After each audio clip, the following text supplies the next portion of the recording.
నేను ఉభయ గోదావరి జిల్లాలని వైసీపీ విముక్త ప్రాంతాలుగా ప్రకటిస్తున్నాం.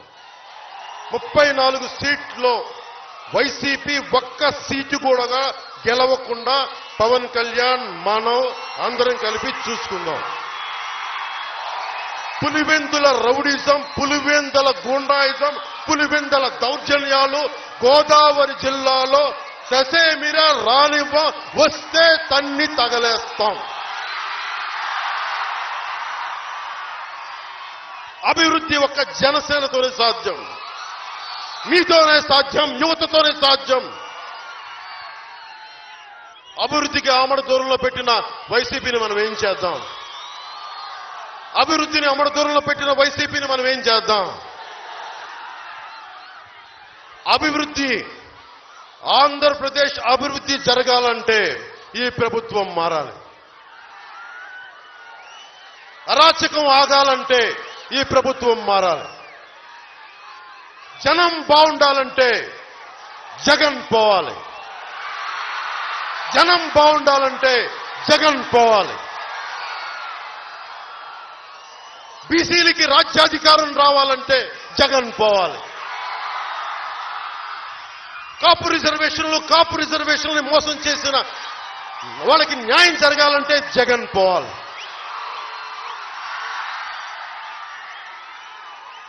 కాపు రిజర్వేషన్లు వెనకుండి నడిపించిందో ఈ రోజున మీ అందరికీ అర్థమైంది. నేను ఎప్పటి నుంచో చెప్తున్నాను, బీసీ రిజర్వేషన్లు ఇస్తామని చెప్పి బీసీ వర్గాలకి కాపులకి గొడవ పెట్టిన వ్యక్తుల సమూహం వైసీపీ నాయకులు. అకారణంగా కాపులకి బీసీలకి మధ్య గొడవ పెట్టడానికి ప్రయత్నం చేశారు. కానీ ప్రజల విఘ్నతతో ఉండటం వల్ల అది జరగలేదు. ఈరోజు కాపు రిజర్వేషన్ తుని సంఘటన వెనకాల ఏ శక్తులు ఉన్నాయో మీకు అర్థమైంది ఈ రోజున ప్రత్యక్షంగా. అందుకని అభివృద్ధి జనసేనతోనే సాధ్యం. కులాల మధ్య ఐక్యత జనసేనతోనే సాధ్యం. మతాల మధ్య సామరస్యత జనసేనతోనే సాధ్యం. అందుకే అభివృద్ధి జరగాలంటే జగన్ పోవాలి, జనసేన రావాలి. మన ముగింపు వాక్యం, మహావాక్యం సభకి. Hello AP, hello AP, hello AP. జై హింద్. షూటింగ్ డబ్బింగ్ ఉన్నట్టుంది. హైదరాబాద్కి వెళ్ళిపోయారు. ఇంకా చంద్రబాబు నాయుడుకి వయసు అయిపోయింది.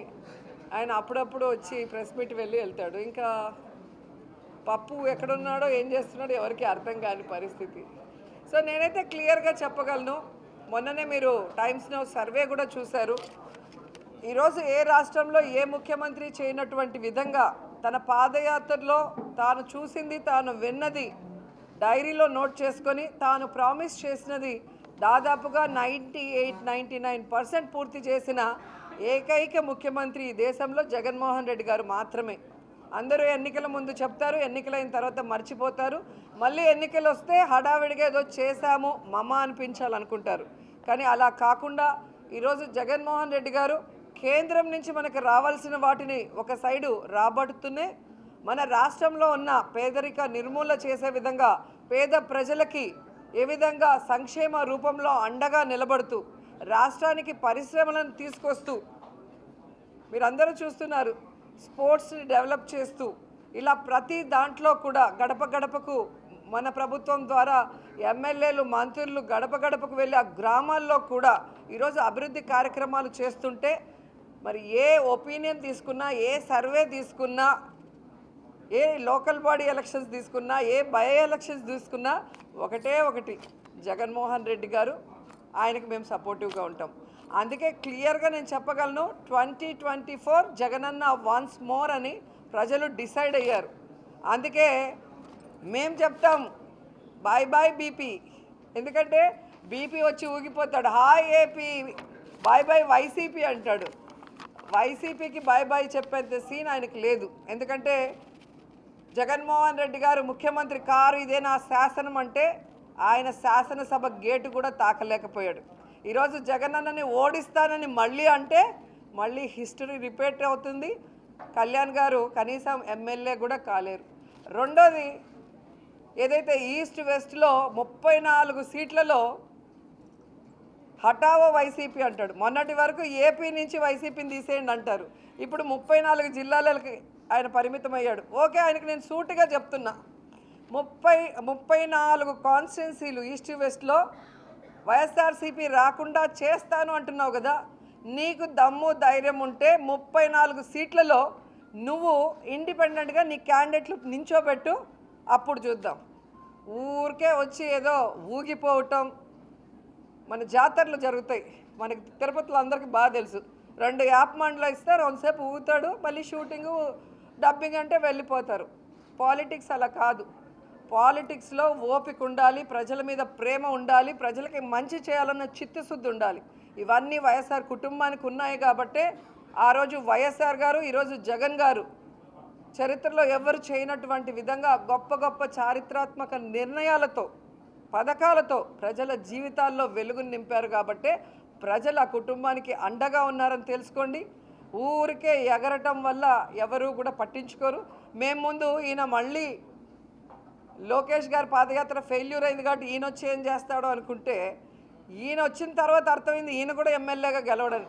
అటు లోకేష్ ఇటు పవన్ గారు వాళ్ళు ఎమ్మెల్యేగా గెలవడానికి ప్రయత్నించండి. మీరు జగన్ గారిని ఓడించి జగన్ గారిని ఏదో చెయ్యాలి అనేది కలలో మాత్రమే మీకు, ఇళ్లలో కుదరదు అనేది తెలుసుకోమని కూడా ఈ సందర్భంగా తెలియజేసుకుంటున్నా. And Chandrababu Naidu outdated politician అయిపోయాడు. ఈరోజు ఆయన యొక్క లాభం కోసం, ఆయన హెరిటేజ్ బాగుండాలని లాభాల్లో ఉన్న విజయ డైరీని ఏ విధంగా కుంటి సాకులతో నష్టాల్లో ఉందని చూపించి మూసేశాడో అందరికీ తెలుసు.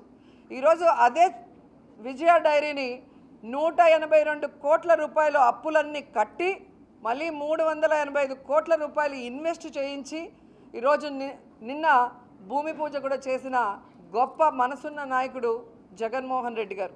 తన పాదయాత్రలో ఇచ్చిన మాట ప్రకారం నిన్న ఆయన భూమి పూజ చేయటం మన జిల్లాలో ఉన్న పాడి రైతులు కానీ వారి కుటుంబ సభ్యులందరూ కూడా ఎంత సంతోషంగా ఉన్నారో మీ అందరికీ కూడా తెలుసు. కాబట్టి జిల్లాలో పుట్టి జిల్లాలో రాజకీయం చేసి ఈ జిల్లా వల్ల ముఖ్యమంత్రి 3 సార్లు అయి కూడా ఈ జిల్లాకి ఏం చేశాడు చంద్రబాబు నాయుడు అంటే ఏమీ చేయలేదు. ఈయన కానీ కిరణ్ కుమార్ రెడ్డి కానీ మన జిల్లాకి చేసింది ఏమీ లేదు. ఊరికే ప్రెస్ మీట్లు పెట్టేసి ఏదో మొసలి కన్నీళ్లు కార్చడం లేదా జగన్మోహన్ రెడ్డి మీద నిందలు వేయడం తప్ప మరొకటి కాదు.